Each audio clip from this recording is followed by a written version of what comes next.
Hello and welcome to Live from the Eagle's Nest. We're coming to you from wild, wonderful, and wet West Virginia, along the banks of the Potomac River at the National Conservation Training Center, home of the U.S. Fish and Wildlife Service and home to this nest of American bald eagles for the last 23 years. They came here in 2003 and we're still enjoying them, watching them season after season, and this year with almost a brand new nest. Hello, I'm Randy Robinson. Thanks for joining us today. We're coming to you from the National Conservation Training Center studio. And welcome. We're here to talk about bald eagles and what's been going on in the nest the last couple weeks since we met. We just had a big feeding here just less than an hour ago. A nice catfish was brought in. Both of the adults came in, one right after the other. And the male stayed around for a little bit and then he took off. It was kind of a feeding frenzy. He didn't want to get in the way. But the female, Bella, fed the catfish, and these guys were hungry. They're pretty ravenous. They can go through a lot of fish. And it's been a little bit on the scarce side lately. We don't know why. Maybe it was the hot weather. We've had some very unseasonably hot weather the last few days. It's been in the mid-90s, almost 100 degrees in Washington, D.C. That's about 70 miles downstream from here. So we're located near Shepherdstown, West Virginia in Jefferson County. And we want to say hello to all of our old friends and our new friends. And we want to say thanks to our partners, the Outdoor Channel that does the streaming here, the Friends of the National Conservation Training Center, Bald Eagles 101, the Eaglet Momsters, and all of our EagleCam viewers who keep track of the nest action and post photos and videos online, and our production team right here in the studio, Brett and Rob. Thanks to everyone for joining us today. We've had old friends from 23 years that have been with us for a long time, but we'll give you a little bit of orientation for the new folks. Rob, you had that map there a little bit ago. If we could take a look at that. We are located just north of Shepherdstown, West Virginia. On the other side of the Potomac River is Maryland, Boonesboro, Hagerstown, not too far away, Frederick, about 40 minutes to our east. And we are upstream about 70 miles of Washington, D.C. So we're in what's called the eastern panhandle of West Virginia. And it's a beautiful part of the state.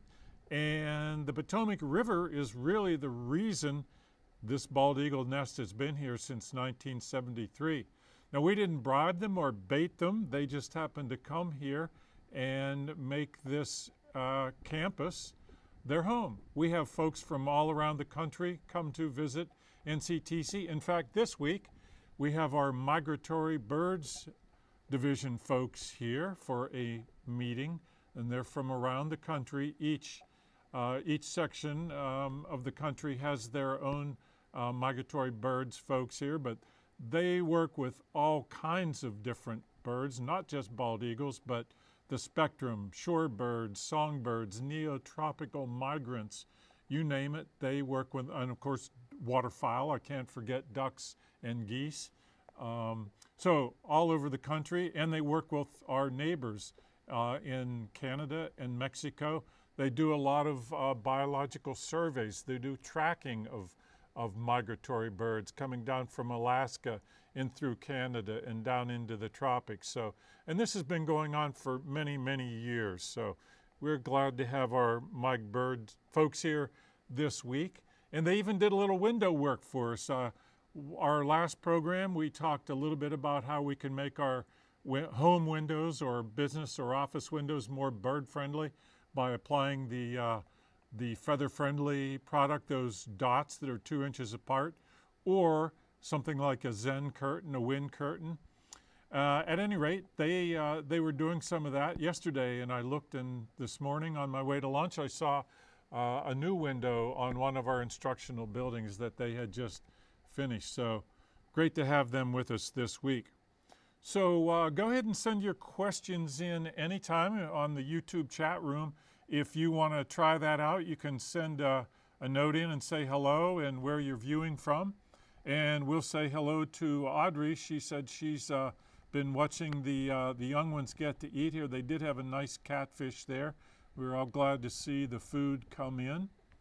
Hello from San Diego and Rose there. Terra Alta, West Virginia, that's Audrey's person. Ms. Gloria from Southern California. So we've got both coasts represented here. Hello from Mustang, Oklahoma, and right in between. Chris Lynch is a retired U.S. Fish and Wildlife Service person. Good to have you with us, Chris. And Paula from southwestern Pennsylvania. And we've got Annette from Atlanta, Georgia, where I hope we get some rain. Well, we may send you some down, Annette.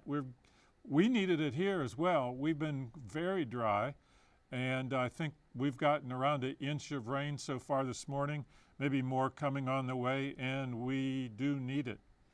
Laura says, hello, former Potomac River resident, now in Sarasota, Florida.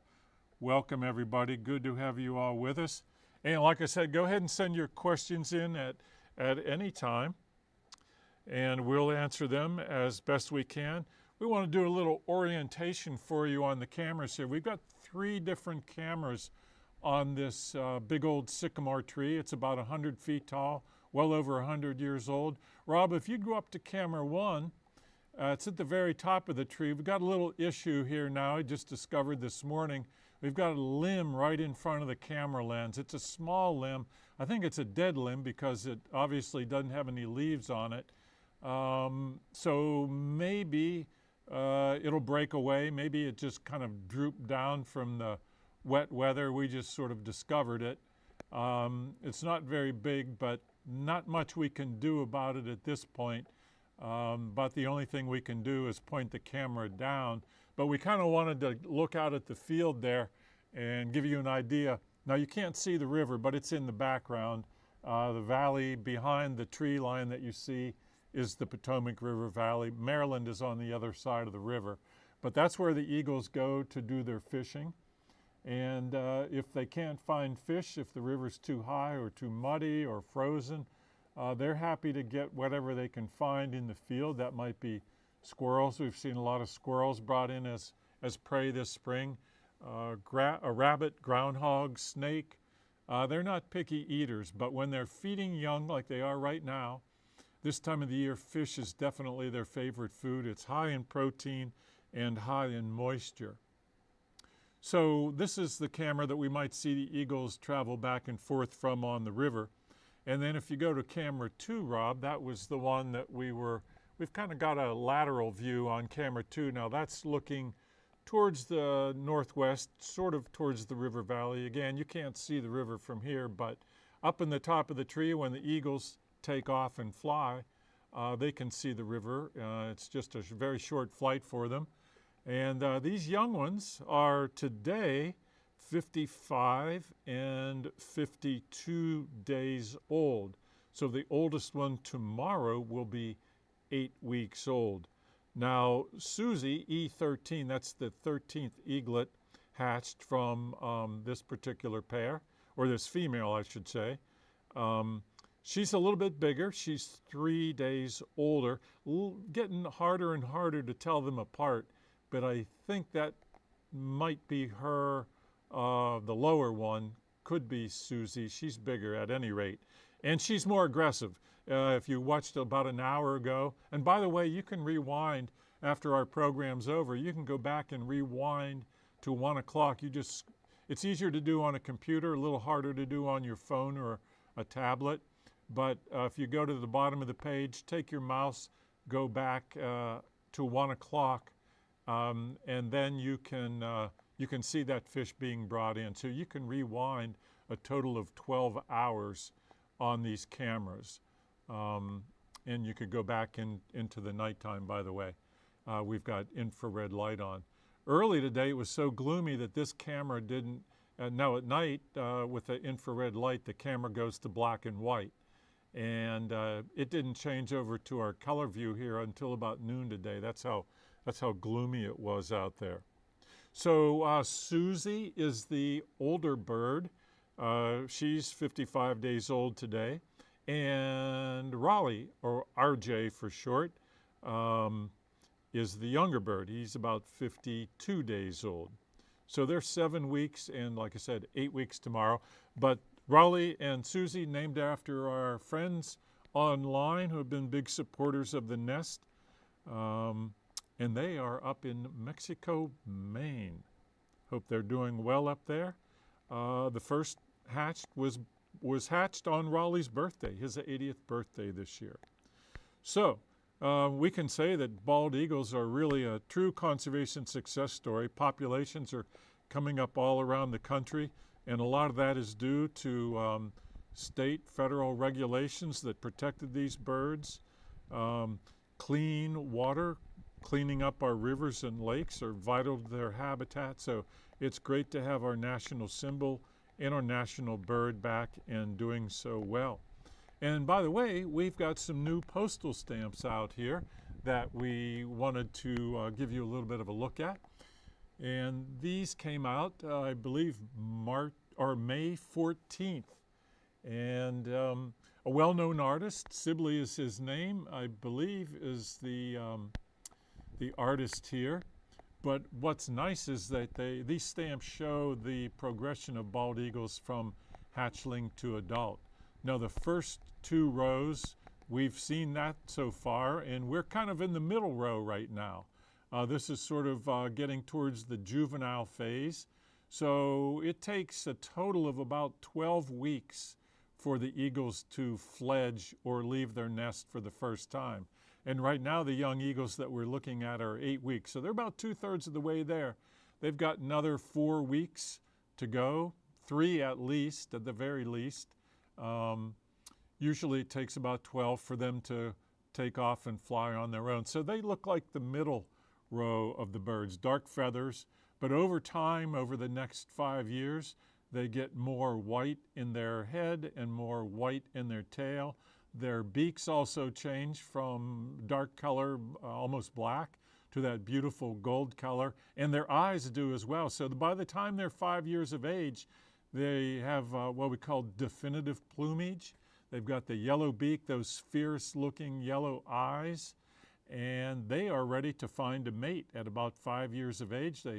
They're looking for a mate, they're looking for their own territory, and that's the time that they'll either build their own nest or perhaps take over another nest. They might challenge another male or female eagle. We've seen that happen here. It's happened at many other nests from around the country. So it takes a lot of energy to build a nest like this. The particular nest that we're looking at is 5 feet across. And by the way, you can get those stamps at your local post office. Don't be surprised if they're sold out. I just heard today that our local Shepherdstown post office was sold out of them, but the Friends of NCTC brought us a nice framed version in, and that's what we just saw there. So we want to thank our friends for bringing those stamps in for us. So back to the nest. It's about good 6 feet across here, working on 7 feet, and it's a couple feet deep. Our old nest that we lost in the windstorm last spring, right before Easter, was a good 8 feet across and 5 feet deep. So they do reuse the nest year after year. Part of their ritual in the fall and early winter, when they're doing their bonding and their mating, is bringing in stick after stick, and so they build those nests up year after year, and they get quite large and quite heavy.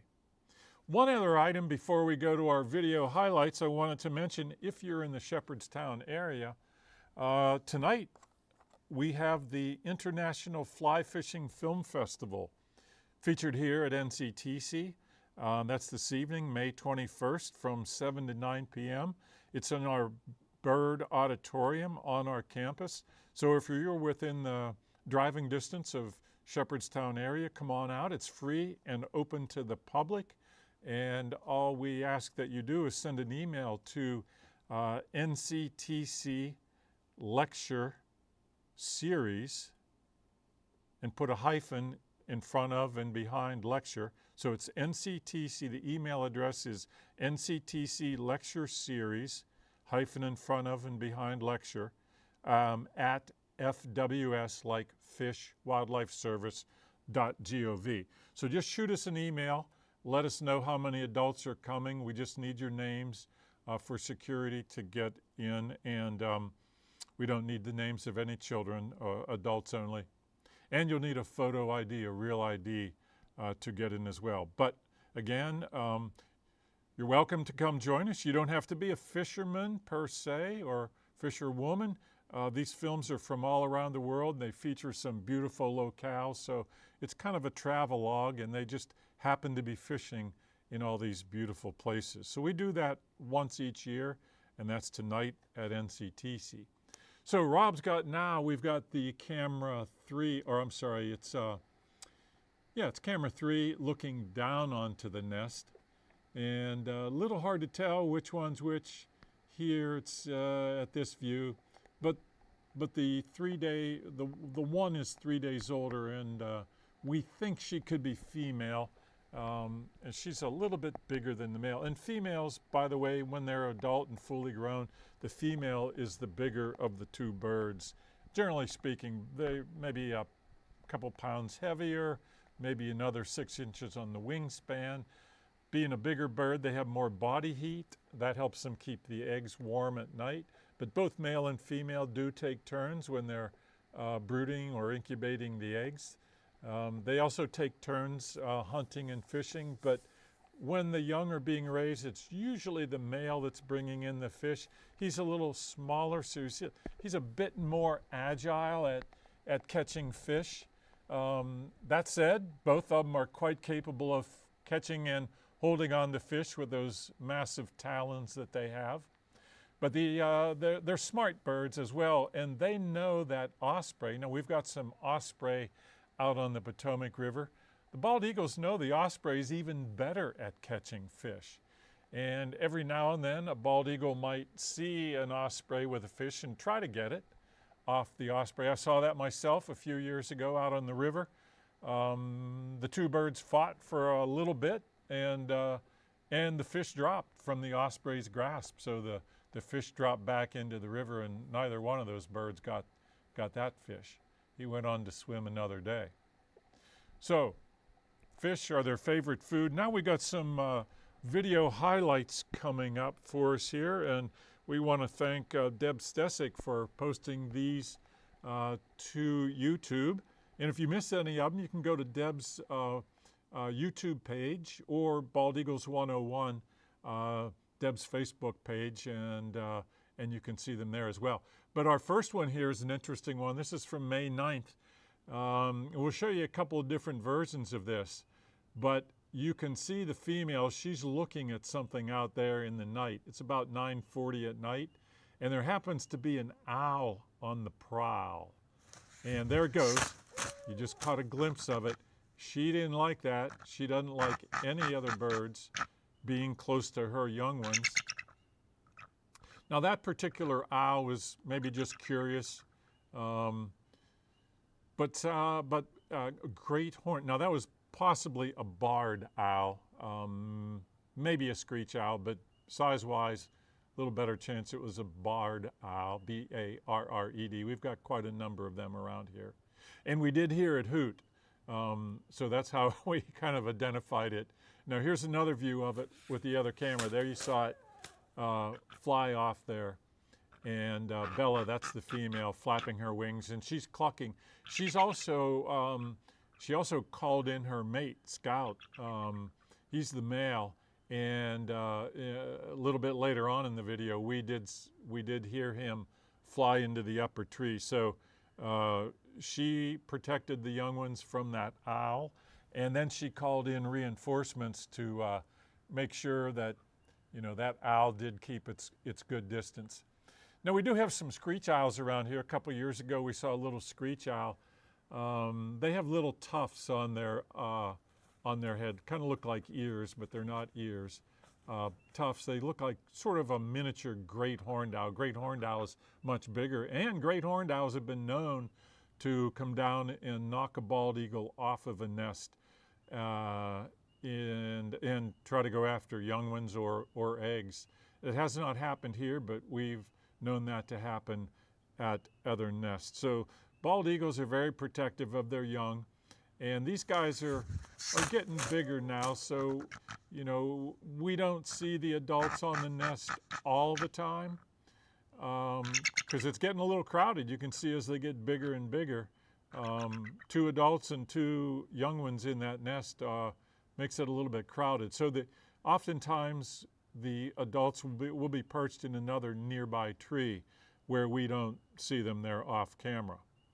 Okay, so our next video is from May 12th, and this is the eaglets in this one are about 6 weeks old, and this is Susie here, the oldest one. She's looks like she's gonna barf here, but she's hacking up a pellet, or we call it casting a pellet. And watch closely. And there it went. Came out, it's about the size of a mouse, but this is indigestible food, and you probably heard of owls doing the same thing with pellets, casting a pellet like this. But bald eagles do it too, and it's undigestible food. It might be a hide or fur or bones or something that their system can't digest very well, and so they'll get a pellet up, and then I think she's going to do another one here as well, smaller ones. But oftentimes you might have heard of biology classes in high school or college dissecting owl pellets to find out what kind of rodents or small mammals the owls have been eating. And there just a moment ago you saw the camera go into its color mode. So in the early morning, and like I mentioned, it was all through the night it's black and white, but as soon as the sun comes out strong enough and a strong enough light, then the camera goes into color mode automatically. And here comes another pellet.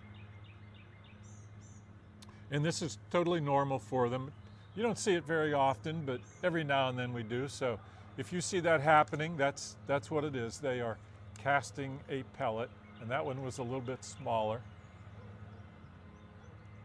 And now she's good to go.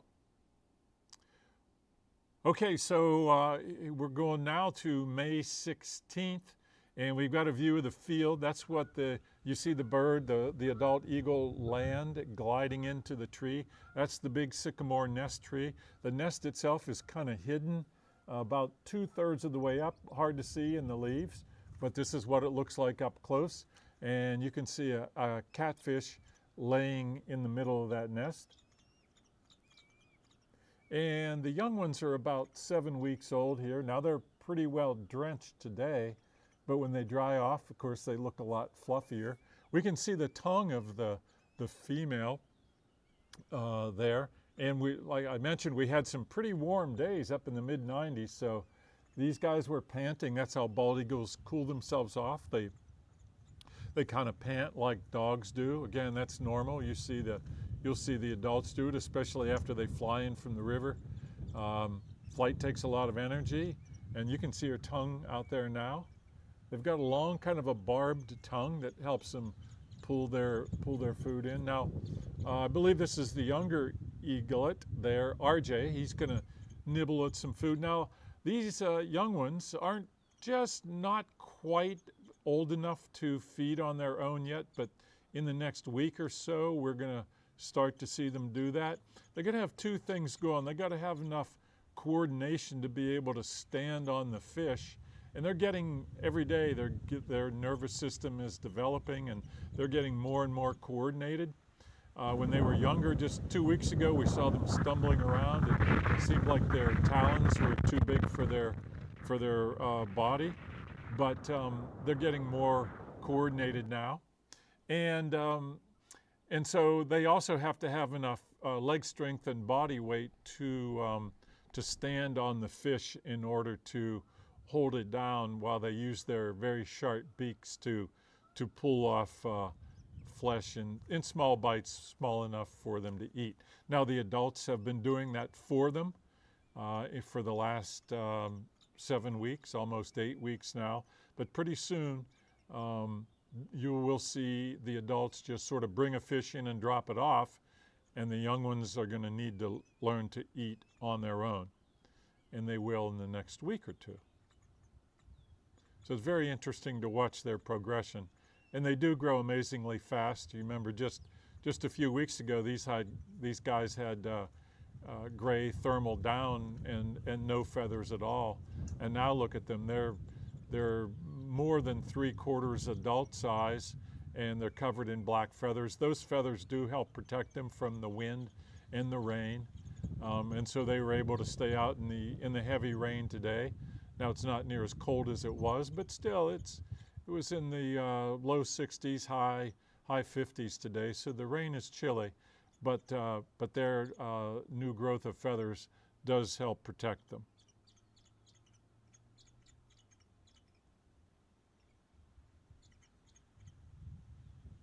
So now we can go to our May 18th video, and this is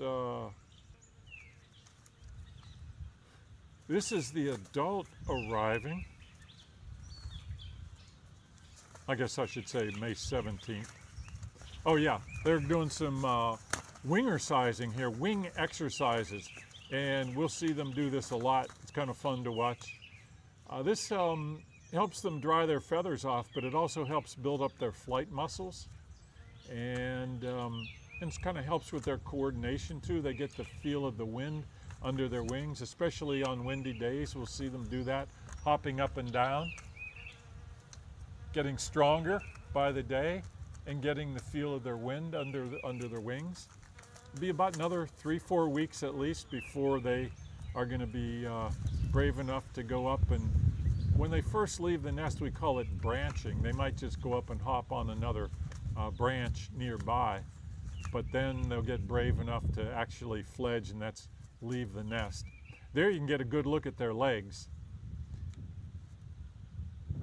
One thing you might notice, we don't have very many golden eagles around here, but if you're familiar with golden eagles, we do have a few around on the Appalachian ridges. They do migrate down from Canada down the Appalachians, but they have a kind of a golden colored body, and they have feathers on their legs, whereas bald eagles, their legs are bare, as we can see right here, their lower legs, I should say.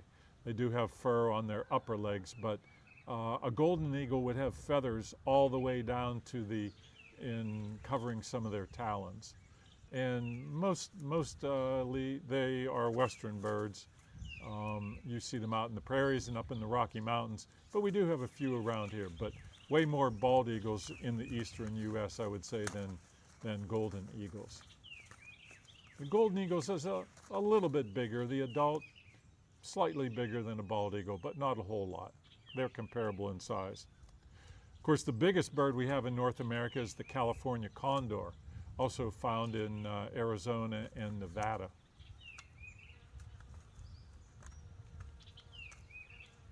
And they are still on the endangered species list, whereas bald eagles are not. They were taken off the endangered species list back in 2007. Of course, they're still protected by the Bald and Golden Eagle Protection Act, passed way back in 1940, but they're no longer endangered. Their numbers are coming back, and that's a good news story. That's a conservation success story. Okay, so May 18th is our next video. And let's see, we have a non-food delivery in this one. Now, in a little bit here, it was a nice sunny day. We see the female comes in, and they are expecting food, but she is empty-taloned. No food for these guys. The fish might not have been biting, so to speak. It was a little warm out there. Maybe they were down at deeper depths. So the young one, it's kind of, see what she does? She went up and grabbed the talon of the, oh yeah, that's the female there. That's Bella. And she does it again. And Bella's gonna get over to the edge and get out of the line of fire. So these juvies are hungry, and yeah, they don't mind grabbing a leg or a foot of the adults. And when as they get a little bit older, a little bit bigger, the adults will learn to just bring that fish in, drop it off, and take off, and not be in the line of fire. Here's another view of it.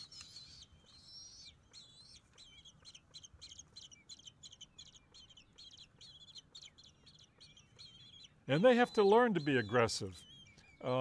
It's part of their survival. A little while ago, just after 1 o'clock, if you saw the fish that was brought in, the older eaglet, just 3 days older, but she's bigger, was getting a lot of the food, and she was pecking at the younger one. That's common. But the birds, the younger ones have to learn to be aggressive too. Because that's how they're going to get food. If they don't protect their food, another bird is going to get it. So that's all part of their survival and learning what they need to do to make it in the wild. And once they do fledge, mid-June roughly, they're going to spend most of their time down at the river, learning how to hunt and fish on their own. But we do see them back in the nest occasionally. After they fledge, now and then. Sometimes they do still associate the nest with food. And if they get hungry, they might be coming back there looking for a handout from one of the adults. So we've got some questions and comments here. We'll go into the YouTube chat room now. And Rose is saying, loved hearing the rain on the live stream this morning. Yeah, that was very nice. I went to sleep with it last night, had my window open. I do enjoy hearing the rain myself. So Audrey's saying, I understand at this age eaglets can go several days without food. That's correct. They store food in their crop and do a crop drop when they need food. Is that accurate? Yes, Audrey, exactly right. The crop is an enlarged, kind of an enlarged part of their esophagus. So if you see one of these birds with kind of a bulging area in their upper chest, that means they're well fed. If they've got a big crop, that's how we can visually tell that they're well fed. So the crop allows them to eat a whole bunch of food all at once, like we just saw the oldest one do about an hour ago. They eat it all at once, they store it in their crop, and then later on they put their head back. It kind of looks like they're yawning, but they're forcing food down from their crop into the stomach and where they can digest it. Digestion, of course, takes longer. But yep, that's exactly what they do. Other birds have crops too. And you might have heard of chickens or turkeys. Sometimes they'll eat gravel. And the purpose of that is basically roughage. And there's a part of the the stomach is in kind of two parts, and one part of it's called the gizzard. And the gravel, small pieces of gravel I'm talking about, not big rocks, but small gravel a bird will eat, and that helps to grind up food in the gizzard before it goes into the stomach for digestion. And by the way, bone, a bald eagle will eat bones and all. During nesting season, the bones of fish provide a female with calcium that she's going to need for her eggs. So those bones, they have a lot of stomach acid. Those fish bones dissolve, and they provide calcium for the eggs. So let's see. Hi, everyone. Love NCTC and this Eagle's Nest. Captured my heart in the early 2000s. Good to see you here, Butterfly Dana. And Rose says, yeah, thank goodness for the other two cams. Eagles love the turtles from the pond near their nest. Occasionally, past years, we haven't seen any in the last couple of years that I know of, but yeah, they'll go after anything that moves, really. Turtles, frogs,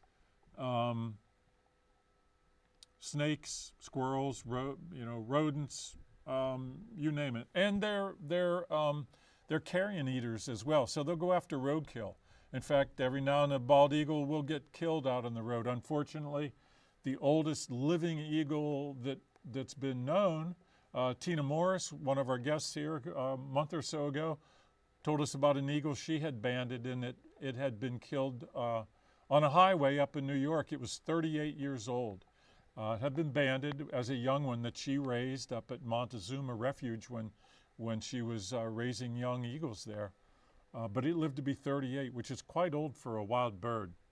But yeah, they're not picky eaters, but fish is their favorite food when they're raising young ones. So Annette says the nest is much smaller, so I'm wondering how will it be as these two grow and develop before they leave? Going to be tight, I think. Yeah, it is a little smaller, Annette. It'll get bigger as time goes on. It'll get deeper and get wider. It's probably 2/3 the size of the old nest, the upper nest. I just caught a corner of my eye. I saw a large bird flying over. I couldn't tell if that was one of our adults that might be coming in. Just got a glimpse of it. But yeah, that's why we don't see the adults on the nest as much now as the young ones are getting bigger. But rest assured, they're nearby.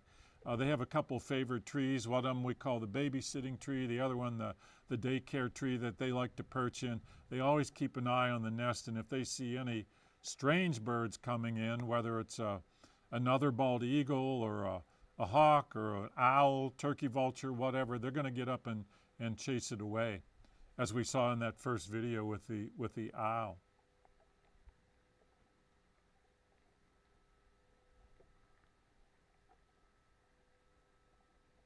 So Dana says, yep, the old one was 22 years old. I had visited many times, seen Liberty and Bell, and have t-shirts belong to the Eagle group. Oh, Dana, sure, yes. I remember you, Dana. Thanks for saying hello. You were with the Eaglet Monsters, of course, and Judy is on with us every now and then. I see Judy, she's a regular poster. And you remember Steve, yeah. Steve was our director here. Steve started the original Shepherdstown EagleCam daily blog. Steve Chase just retired, just at the end of April. So, yep, it was Steve's idea to put cameras up in this tree, and that was 23 years ago. Well, 2005 we put the first cameras up, and we've been enjoying them since then. So Rose is asking, how are the eaglets' names spelled? Susie, S-U-S-I-E, and Raleigh, R-O-L-L-I-E, or RJ for short, or Raleigh Jr. So Audrey is asking, the white bone at 12 o'clock position, is that all that remains of the catfish from earlier? Yeah, I think so. I see what you're talking about. I think it is. I think that's what remains of it. There might be a little bit of meat on the. I think it's mainly the spine there. They may nibble at it later on, but yeah, I think you're right there, Audrey. And let's see. Deb Stecyk, Dana says, hi, thank you for the information and pics you give us on this NCTC nest. Yeah, Deb is a great contributor. She's been doing this ever since the first cameras were put up there in 2005 in the fall, and then 2006 was the first season we saw them actually nesting. That was a good year. We had 3 young ones, 3 hatched and 3 fledged, and again in 2008, that was another year when we had 3 and 3 fledged. And yes, the Eaglet momsters, Dana and her group and Judy, they came up and they had get-togethers up here, and they raised money for the cameras. They had photos and T-shirts and handbags, and yep, the Eaglet momsters. It was a great group, very nice people. Yep, there it is, Susie and RJ, named our friends up in Mexico, Maine, and the first one hatched was on Raleigh's 80th birthday this year. Yeah, back in March. It was March 27th.